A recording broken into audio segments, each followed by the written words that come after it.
پاکستان اور آئرلینڈ کے درمیان پاکستان کا اس ٹورنامنٹ کا آخری میچ فلوریڈا میں کھیلا گیا اور حیرتناک طور پہ گزشتہ پورے ویک کی بارش کے بعد آج موسم اچانک خوشگوار ہو گیا اور میچ بآسانی مکمل بھی ہوا۔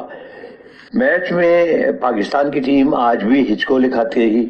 پہلے ٹاس جیتا بابر اعظم نے اور بالکل ٹھیک فیصلہ کیا۔ انہوں نے کہا کہ پہلے خود فیلڈنگ کریں گے اور بڑی عمدہ پاکستان نے بالنگ کی۔ تقریباً تمام ہی بالرز نے بڑی اچھی بالنگ کا مظاہرہ کیا۔ شاہین آفریدی نے پہلی اوور میں 2 وکٹیں حاصل کی، خاصی تیز انہوں نے بالنگ کی۔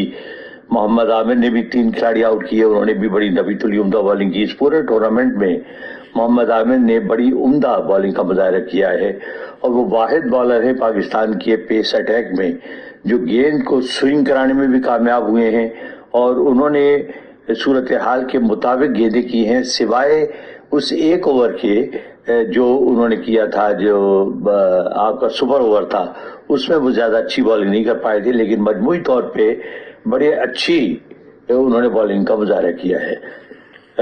107 رنز کا پاکستان کو ٹارگٹ ملا اور خیال یہ تھا کہ بآسانی پاکستان کی ٹیم یہ ٹارگٹ حاصل کر لے گی، لیکن پچ کی جو کنڈیشن تھی وہ کوئی زیادہ اچھی نہیں تھی۔ ایک تو پچ بہت سلو ہو گئی، گیند بلے پر نہیں آ رہا تھا، رک کر آ رہا تھا، تو پاکستانی بیٹسمینوں کو بھی جب تک گیند نہیں رہی 2-3 اوور تو انہوں نے اچھے کھیلے، لیکن اس کے بعد ان کی وکٹیں اچانک گرنی شروع ہو گئیں اور زیادہ تر کھلاڑی اسٹروک کھیلنے کی کوشش میں آؤٹ ہوئے۔ میں ایک بات سمجھنے سے قاصر ہوں کہ پاکستان اتنے کرٹیسزم کے باوجود پاکستانی کھلاڑی کوئی سبق سیکھنے کو تیار نہیں ہے۔ بابر اعظم وہ واحد بیٹسمین تھے جن کی وجہ سے پاکستان یہ میچ جیتا۔ انہوں نے اپنے حواس بحال رکھے، انہوں نے اپنی اسٹریٹجی میں کوئی تبدیلی نہیں کی، نہ انہوں نے اونچی ہٹیں لگانے کی کوشش کی، نہ غیر ضروری طور پر اسٹروک کھیلنے کی کوشش کی، وہ سنگلز لیتے رہے اور میں سمجھتا ہوں یہ بہترین حکمت عملی تھی ایک ایسی پچ پر جو بالرز کے لیے سازگار تھی، بجائے اس کے کہ آپ چھکے اور چوکے لگانے کی کوشش کریں۔ اگر آپ سنگلز بھی لیتے تو آرام سے یہ میچ جیت جاتے، لیکن پاکستان کے 7 کھلاڑی آؤٹ ہوئے تو پھر پاکستان نے میچ جیتا۔ وہ بھی شاہین آفریدی آئے اور انہوں نے آتے ہی پہلے ایک چھکا لگایا، اس کے بعد 2-3 گیندیں کھیلنے کے بعد انہوں نے دوسرا چھکا لگا کر میچ کو فنش کر دیا۔ بابر اعظم ناٹ آؤٹ رہے لیکن بڑی اچھی انہوں نے اننگ کھیلی۔ اور بابر اعظم کے بارے میں کہنا چاہوں گا کہ بابر اعظم کپتان کی حیثیت سے ٹیکنیکل اعتبار سے اتنے کمپیٹنٹ کیپٹن نہیں ہیں اور ان کی وہ انسپائرنگ لیڈرشپ بھی نہیں ہے جو ٹیم کو اپلفٹ کرتی ہے۔ ابھی انہیں بہت کچھ سیکھنے کی ضرورت ہے۔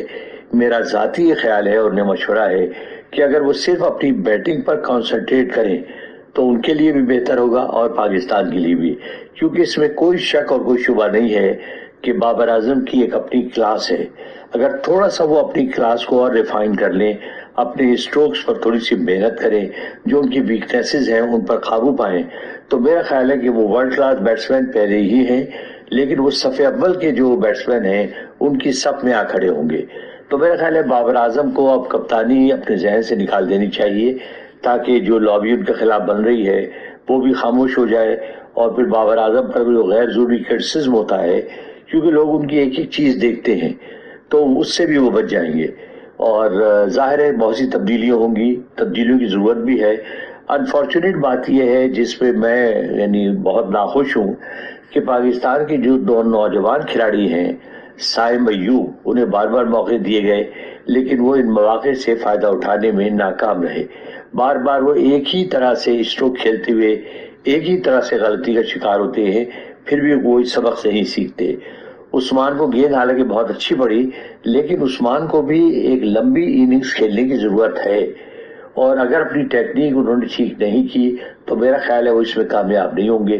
اور میرا خیال ہے گیری کرسٹن کو چاہیے کہ جو نوجوان کھلاڑی ہیں ان پر خاص توجہ دیں، انہیں گروم کیا جائے، انہیں بتایا جائے کون سا شاٹ غلط ہے کون سا ٹھیک ہے، کیونکہ دیکھیے ہوتا یہ ہے کہ اب دنیا بہت آگے نکل گئی ہے۔ اب ہر ٹیم کے پاس آپ کے ویڈیو اینالسٹ ہوتے ہیں، وہ ایک ایک اسٹروک کو واچ کرتے ہیں، ہر پلیئر کی ویکنس کو دیکھتے ہیں۔ اب جیسے سائم ایوب کو دیکھیے کہ ان کا جو نو آئی یا بلائنڈ آئی جسے کہتے ہیں وہ اسٹروک تھا جسے وہ چونکہ لیفٹ ہینڈڈ بیٹسمین ہے تو وہ فائن لیگ کی جانب کھیلتے تھے، وہ شروع میں تو وہ چل گئے فرسٹ کلاس میچوں میں، لیکن انہیں لوگوں نے دیکھ لیا تھا کہ ان کا یہ اسٹروک ان کا بہترین ہتھیار ہے، اس پر ورک کیا گیا۔ اب شعیب ایوب جس وقت بھی بیٹنگ کرنے کے لیے آتے ہیں، فائن لیگ پوزیشن پر، شارٹ فائن لیگ پر ایک کھلاڑی کو کھڑا کر دیا جاتا ہے، اور وہ پچھلے میچوں میں اسی جگہ کیچ آؤٹ ہوئے۔ آج بھی انہوں نے ایک ہاف ہارٹڈ اسٹروک کھیلا جو مڈل آف دا بیٹ نہیں تھا، اور اس اسٹروک کھیلنے کی ضرورت بھی نہیں تھی، وہ صحیح پوزیشن میں بھی نہیں تھے۔ تو میرا خیال ہے انہیں اب سبق سیکھنا چاہیے، بہت مواقع مل چکے ہیں، اور اگر انہوں نے اس پہ توجہ نہیں دی تو میں سمجھتا ہوں کہ وہ ٹیم سے باہر ہو جائیں گے، اور ایک اچھا کھلاڑی جو ہے وہ گمنامی کے اندھیروں میں گم ہو جائے گا۔ عثمان پر بھی توجہ دیں۔ باقی جو ہمارا اگلا جو بھی ہم آپ سے بات چیت کریں گے اس میں تھوڑا سا ڈسکس کروں گا کہ جو محسن نقوی صاحب نے، جو پی سی بی کے چیئرمین ہیں، یہ اعلان کیا ہے کہ وہ سرجری کریں گے۔ کس قسم کی سرجری ہونی چاہیے، کیا ہماری ضرورت ہے، کیا ہم غلطیاں پچھلے 2 سال سے کرتے آ رہے ہیں، اور کس طرح انہیں ٹھیک کیا جا سکتا ہے، ان تمام چیزوں پر انشاءاللہ آپ سے ضرور بات ہوگی۔ تو آپ اس پروگرام کو سنتے رہیے گا اور ہمیں اپنی رائے سے ضرور آگاہ کیجیے۔ اللہ حافظ۔